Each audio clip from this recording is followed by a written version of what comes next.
First కాలు సౌభాగ్యమ్మకు వెళ్ళింది. వివేక భార్య ఎవరైతే ఉన్నారో ఆమెకి వెళ్ళింది ఫస్ట్ కాల్. ఆమె ఏమనింది, కృష్ణారెడ్డి సార్ ఏమన్నా లేటుగా వచ్చాడు రాత్రి, ఇంకా కొంచెం పండుకోనిలే అని చెప్పి.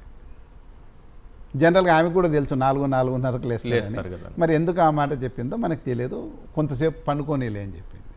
సరేనా, ఆయన లైట్ ఉంటుంది ఇంటి ఎదురుగా, స్ట్రీట్ లైట్, దాని కింద ఆంధ్రజ్యోతి పేపర్ చదువుకుంటున్నాడు. అప్పుడు ఎద్దుల లక్ష్మీదేవి అని వంట ఆమె భర్త ఆమె 2-3 నెలల కిందటే పారాలసిస్ వచ్చింది. ఆమె ఇంకా కొంచెం అర్లీగానే వచ్చేది, ఆమె 6-5 ఆ ప్రాంతంలో వచ్చినట్లుంది, అర్లీగానే వచ్చేది. కానీ ఆ రోజు లేట్ అయింది అనుకొని కొడుకుతో ఎద్దుల ప్రకాష్ అని పాపం అమాయకుడు, వాడు స్కూటీ వాళ్ళ అమ్మని స్కూటీలో తీసుకొని వచ్చాడు. ఓకే, వచ్చి చూస్తే ఇతను పేపర్ చదువుతున్నాడు, ఆమె వచ్చింది. ఆమె చూసి ఏమి ఇంకా సార్ లేవలేదా సార్ అని ఇతన్ని అడిగింది.